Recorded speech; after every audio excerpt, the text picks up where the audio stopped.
ನಮಸ್ಕಾರ. ಇವತ್ತಿನ ಪ್ರಶ್ನೆ, ಕೈಮದ್ದಿನಿಂದ ಅಜೀರ್ಣ ಆಗುತ್ತಾ ಅಂತ ಕೇಳಿದರೆ. ನೋಡಿ, ಸಾಮಾನ್ಯವಾಗಿ ನಾವು ಯಾವುದೇ ಒಂದು ಆಹಾರ ಸೇವನೆ ಮಾಡಬೇಕು ಅಂತ ಅಂದ್ರೂ ನಮ್ಮ ದೇಹಕ್ಕೆ ಇದು ಸೂಟಬಲ್ ಆಗುತ್ತಾ ಇಲ್ವಾ, ಈ ಆಹಾರ ಸೇವನೆ ಮಾಡಿದ್ರೆ ನಮ್ಗೆ ಸರಿ ಹೋಗುತ್ತಾ ಇಲ್ವಾ ಅಂತೇಳಿ ನಾವು ಚಿಕ್ಕವರಿದ್ದನ್ನು ತಿಳ್ಕೊಂಡಿರ್ತೀವಿ. ಕೆಲವೊಬ್ಬರಿಗೆ ಮಸಾಲೆ ಪದಾರ್ಥ ಆಗೋದಿಲ್ಲ, ಕೆಲವೊಬ್ಬರಿಗೆ ಮಸಾಲೆ ಪದಾರ್ಥ ಆಗುತ್ತೆ. ಹೀಗೆ ನಮಗೆ ಯಾವುದು ಸೂಟ್ ಆಗುತ್ತೆ ಏನು ಅಂತೇಳಿ ಚಿಕ್ಕವರಿದ್ದಾಗಿಂದನೂ ಕೂಡ ನಾವು ಇಲ್ಲಿವರೆಗೂ ಯಾವುದಾದ್ರೂ ಪದಾರ್ಥ ಸೇವನೆ ಮಾಡಿದ್ರೆ ಆಗುತ್ತೆ ಆಗಲ್ಲ. ಈಗ ಒಬ್ರು ಮೊಸರು ತಿಂದರೆ ಆಗುತ್ತೆ, ಒಬ್ರಿಗೆ ಮೊಸರು ತಿಂದರೆ ಆಗಲ್ಲ, ಹಾಲು ಕುಡಿದ್ರೆ ಆಗುತ್ತೆ, ಇನ್ನೊಬ್ರಿಗೆ ಹಾಲು ಕುಡಿದ್ರೆ ಆಗಲ್ಲ. ಈ ಥರ ಆಹಾರ ಪದಾರ್ಥಗಳ ಬಗ್ಗೆ ಎಲ್ಲ ನಾವು ತಿಳ್ಕೊಂಡಿರ್ತೀವಿ. ನಮಗೆ ಗೊತ್ತಿರುತ್ತೆ, ಇದು ತಿಂದರೆ ನಮಗೆ ಅಜೀರ್ಣ ಆಗುತ್ತೆ ಅಂಥೇಳಿ. ಆಹಾರ ಕ್ರಮದಲ್ಲೂ ಕೂಡ ಅಷ್ಟೇ ಅಜೀರ್ಣ ಆಗುವಂತಹ ಒಂದು ಆಹಾರ ಇದ್ರೂ ಅದನ್ನು ನಾವು ತಿಂದಾಗ ಏನಾಗುತ್ತೆ, ನಮ್ಮ ದೇಹದಲ್ಲಿ ಅಜೀರ್ಣ ಆಗುತ್ತೆ, ಕೊನೆಗೆ IBS ವರ್ಗೂ ಕೂಡ ಹೋಗಬಹುದು.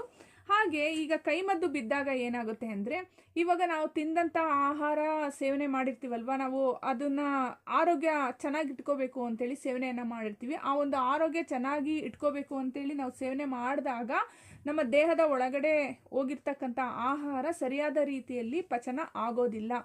ಏಕೆ ಅಂದರೆ ಅಲ್ಲೆಲ್ಲ ಫುಲ್ಲು ಸ್ಟ್ರಕ್ ಆಗ್ತಾ ಇರುತ್ತೆ, ಈ ಮದ್ದಿಡಿ ಬಿದ್ದು ಏನೇನೇನೋ ವೇರಿಯೇಷನ್ ಆಗೋಗಿರುತ್ತೆ ದೇಹದಲ್ಲಿ. ಹಾಗಾಗಿ ಪಚನ ಕ್ರಿಯೆನೂ ಕೂಡ ಕರೆಕ್ಟಾಗಿ ಆಗ್ತಾ ಇರೋದಿಲ್ಲ. ಹಾಗಾಗಿ ಅಜೀರ್ಣ ಕ್ರಿಯೆ ಬರುವಂತಹ ಸಾಧ್ಯತೆ ತುಂಬಾ ಇರುತ್ತೆ ಈ ಕೈಮದ್ದು ಬಿದ್ದಾಗ್ಲೂ ಕೂಡ ಅಷ್ಟೇ.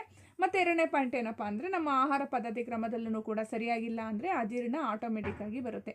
ಈ ಅಜೀರ್ಣ ಆದಾಗ ಏನಾಗುತ್ತೆ ಅಂತ ಅಂದರೆ, ಪೂರ್ತಿ ನಮ್ಮ ಆರ್ಗನ್ಸ್ ಫಂಕ್ಷನ್ಸ್ಗಳೆಲ್ಲ ತುಂಬ ವೇರಿಯೇಷನ್ ಆಗುತ್ತೆ. ಮತ್ತು ಯಾವುದು ಹಂಗಂಗ ಏನೇನು ಕೆಲಸ ಮಾಡಬೇಕು ಅದೆಲ್ಲದನ್ನು ಕೂಡ ಅಷ್ಟೇ ಅದ್ರ ಕೆಲಸ ಅದು ಮಾಡೋದಿಲ್ಲ. ಒಂದು ತಡವಾಗಿ ಮಾಡುತ್ತೆ, ಇಲ್ಲ ಲೇಟಾಗಿ ಮಾಡುತ್ತೆ, ಈ ಥರ ಸಮಸ್ಯೆ ಉಂಟಾಗ್ತಾ ಹೋಗುತ್ತೆ. ಈ ಅಜೀರ್ಣ ಸಮಸ್ಯೆಯಿಂದ ಸಿಕ್ಕಾಬಟ್ಟೆ ಪ್ರಾಬ್ಲಮ್ ಆಗುತ್ತೆ. ಹೆಂಗಪ್ಪ ಅಂದರೆ, ಇದರಿಂದ ಮಲಬದ್ಧತೆ ಬರ್ಬೋದು, ಲೂಸ್ ಮೋಷನ್ ಥರ ಆಗ್ಬೋದು. ಈಗ ಹೊಟ್ಟೆಗೆ ಏನಾದರೂ ತಿಂದ್ರೂ ಕೂಡ ಅಷ್ಟೇ ಏನೋ ಒಂಥರ ಗೊರ್ರ ಅಂತೇಳಿ ಕರಳಿನಲ್ಲಿ ಸೌಂಡ್ ಬರೋ ಅಂಥದ್ದು ಆಗ್ಬೋದು.